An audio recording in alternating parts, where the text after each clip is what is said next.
Is Zeke Elliott worth drafting? Let's get it.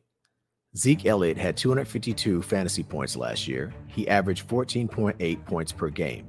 He had 237 carries for 1,002 rushing yards, 47 receptions for 287 receiving yards, and 12 total touchdowns. And he was overall RB7. On the surface, that sounds good, but let's dig a little deeper. He played 17 games. In 8 of those games, he scored less than 15 points, and in 4 of those games, he scored less than 10 points. That type of inconsistency should have fantasy owners nervous about drafting Elliott early. Elliott had one weekly finish better than 8th and finished outside the top 20 in backs 6 of the last 11 weeks.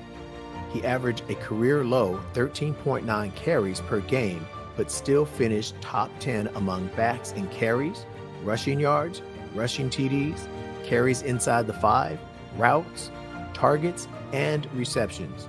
Elliott has finished all 6 NFL seasons as a top 12 fantasy back, but he's been outside the top 15 in points per game each of the last 2 seasons.